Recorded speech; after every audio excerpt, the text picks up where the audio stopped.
Diário não oficial do Brasil. Dia 28 de 366, 28 de janeiro, terça-feira, ano 2. 1.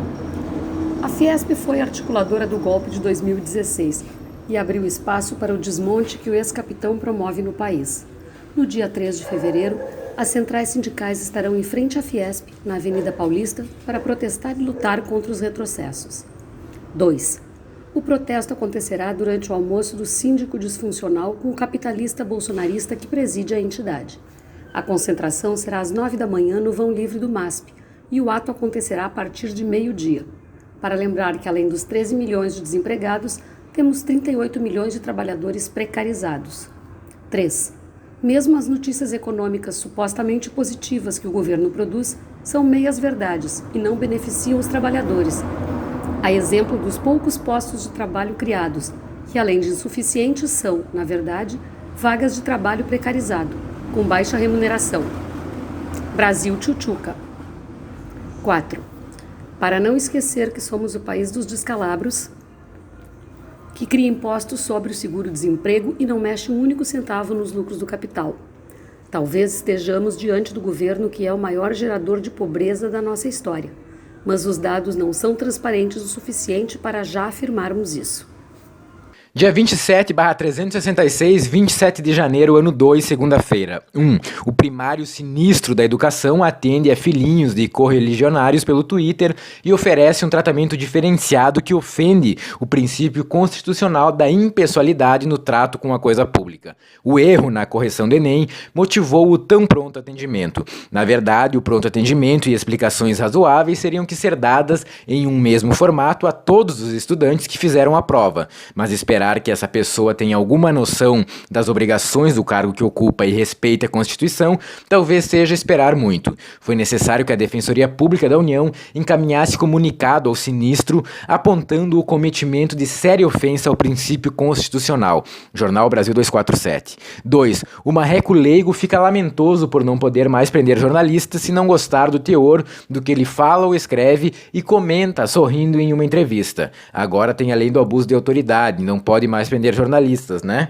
Jornal Brasil 247. E assim vão se naturalizando as práticas autoritárias tão caras ao ex-juiz. 3. Mas o fato é que o marreco conseguiu se equilibrar na terra plana e o ex-capitão aparentemente desistiu no momento de diminuir os seus poderes. Carta Capital. Possivelmente por ter medo de ficar só.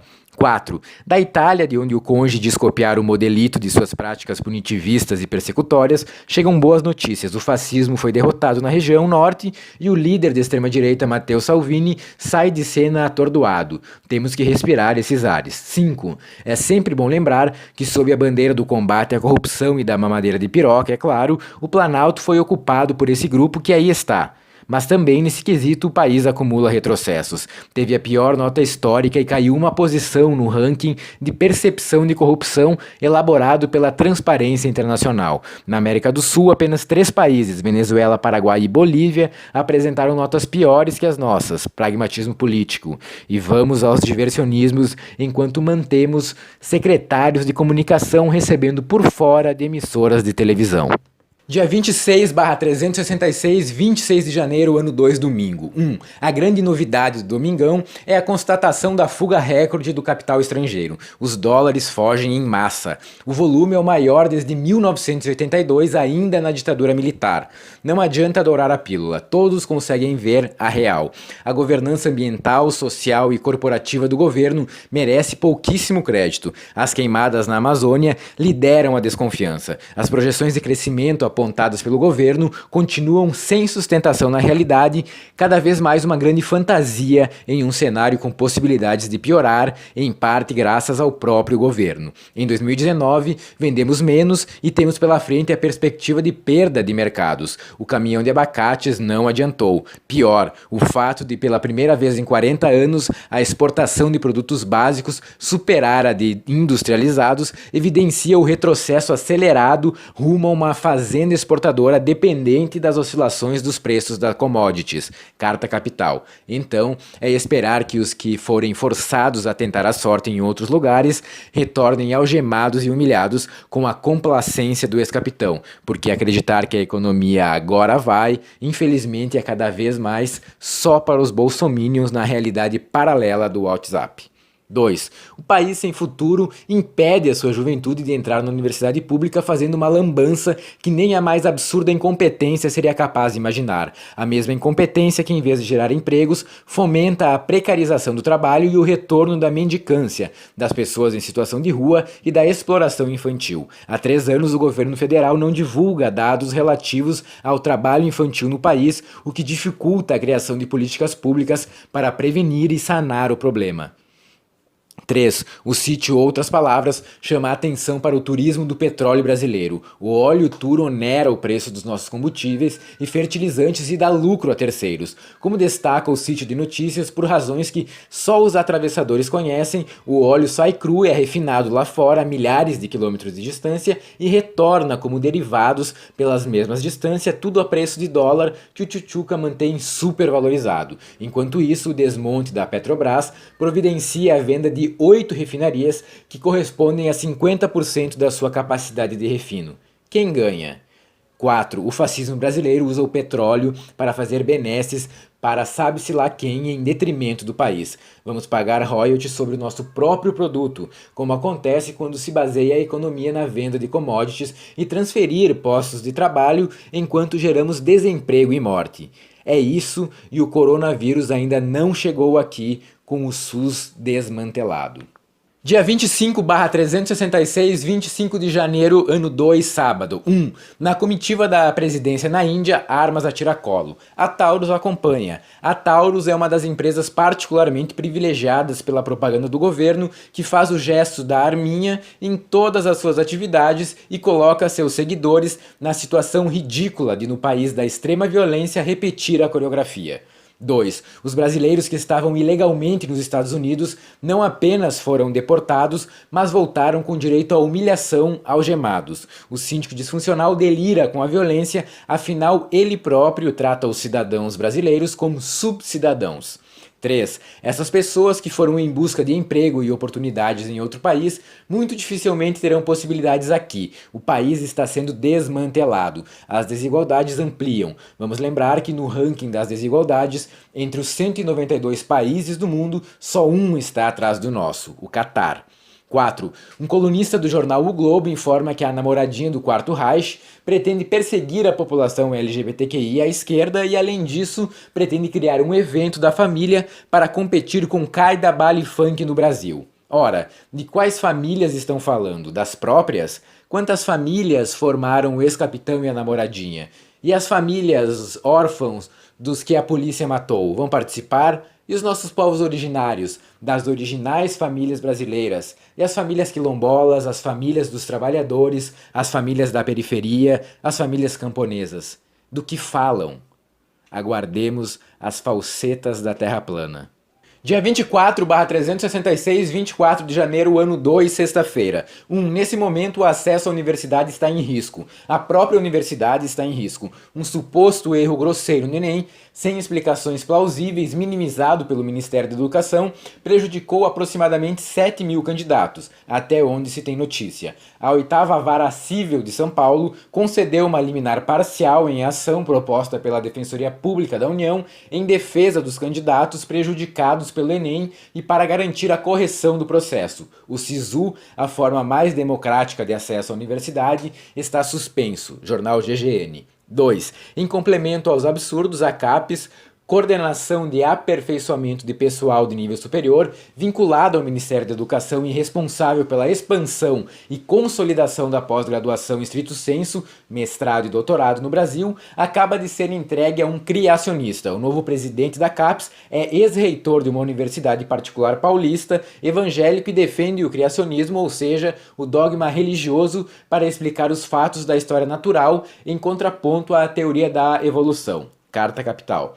3. A Articulação dos Povos Indígenas do Brasil protocolou uma ação na Procuradoria-Geral da República contra o racista genocida presidente do país por crime de racismo, expresso em uma fala em que considera que o índio está se tornando um ser humano igual a nós. Jornal Brasil de Fato. Não por acaso, a bisneta de Gandhi, ela mesma, protesta contra a visita do racista e violento presidente do Brasil ao Memorial de Mahatma Gandhi, referência na luta por direitos civis e liberdade, defensor da não violência e líder da campanha pela independência do seu país. Jornal Brasil 247. Dia 23/366, 23 de janeiro, ano 2, quinta-feira. 1. Depois de fugir de Davos e de Israel, lá vai o síndico se encontrar com o líder indiano Narendra Modi, de extrema-direita que, como ele, também cultiva ideias intolerantes. O primeiro-ministro Modi é acusado de perseguir a comunidade muçulmana, cerca de 15% da população indiana, e estudantes, mulheres, jornalistas de oposição e membros de castas inferiores também atribuem a Modi a responsabilidade pela escalada de violência, autoritarismo e censura no país nos últimos anos. Enfim, almas gêmeas. Jornal Brasil de Fato. 2. O projeto genocida com relação aos povos indígenas no Brasil fica ainda mais explícito e passa pela desumanização expressa na declaração absurda do presidente do país, inspirada provavelmente nas mais obscuras teorias medievais da Terra plana, que afirmou hoje em seu programa ao vivo nas redes sociais que o índio, abre aspas, está evoluindo e cada vez mais é um ser humano igual a nós, fecha aspas, revista Fórum. 3. Rusgas entre o síndico e o marreco leigo de Maringá depois da propaganda eleitoral explícita no canal do PSDB. Especula-se que o marreco vai desistir do cargo se perder com a divisão do seu ministério o poder que detém. Jornal Brasil 247. Mas e aí? Que rumo tomará o ex-juiz? Vai virar comentarista da Rede Globo? 4. O governo vai lançar em fevereiro uma improvável campanha pela abstinência sexual da juventude como política pública para evitar a gravidez na adolescência. Sério, a campanha sairá às ruas a tempo de desfilar no carnaval. O que será que significa isso nos jogos de cena da Terra plana? Alguma artimanha para esquecermos o Flávio B., o secretário da comunicação, o assassinato de Marielle Franco, o Queiroz ou os 48 milhões de reais da auditoria persecutória do BNDES? De todo modo, é fevereiro. A abstinência sempre dá samba. Dia 22/366, 22 de janeiro, quarta-feira, ano 2. 1. Não bastassem os filhos, não bastassem os agregados milicianos, não bastasse o motorista com foro privilegiado, temos agora o primeiro irmão. O que faz, sem ter cargo ou mandato, intermediação de verbas federais para municípios paulistas. A contabilidade por baixo vai a 110 milhões de reais em um ano de governo. Família acima de tudo. Informações Jornal à Tarde. 2. Mas o que é a vida sem parceiros? Em Fuchs We Trust, suspendeu por tempo indeterminado a figura do juiz de garantias que não agrada ao ex-juiz. Assim são as ações entre os amigos. Os parças não gostam de poder dividido, querem concentração. Jogam em várias posições e o resultado é decidido antes de começar o jogo. 3. Com tantas negociatas entre parças e famílias, o país vai ampliando a sua desigualdade. Daqueles 192 países existentes, estamos no 60º lugar em termos de mobilidade social, e os 10% mais ricos do país têm um rendimento total superior à soma dos 80% mais pobres. Carta Capital. 4. Na situação que vivemos hoje, um brasileiro que nasce no patamar mais baixo de renda levaria 9 gerações para sair dessa situação e chegar não ao topo, mas à renda média do país. Isso se o mundo fosse linear, se não houvesse tchutchuca destruindo tudo, se não houvesse o teto dos gastos, se não houvesse a reforma trabalhista transformando todo mundo em Uber. 5. Os fatores que nos colocam em situação tão miseráveis estariam em 5 diferentes áreas: saúde, educação, tecnologia, trabalho e promoção social. Apenas. No que se refere à aprendizagem, estamos à frente apenas de 2 países mensurados, Geórgia e Bangladesh, e com um Ministério da Educação que não sabe corrigir provas e odeia a escola pública. Em breve teremos toda uma geração analfabeta. 6. O edital do Prêmio Nacional de Artes de Fundamentação Nazista, proposto pelo secretário de Cultura demitido e absolutamente direcionado para o totalitarismo cultural, embalado numa baboseira supostamente nacionalista, foi cancelado. Jornal Brasil de Fato. Será o país menos nazista? Possivelmente não. Menos explícito, talvez. Vamos aguardar a farsa novelesca com a namoradinha do Quarto Reich, a pensionista do exército, atentos aos capítulos. O ex-capitão recusou um convite para o que é considerado o maior e mais importante evento diplomático da história de Israel, o 5º Fórum Mundial do Holocausto, o UOL. Ficamos todos com atenção redobrada aos sinais. O Sol, em sua trajetória reta lá na borda da Terra plana, já começa a aparecer.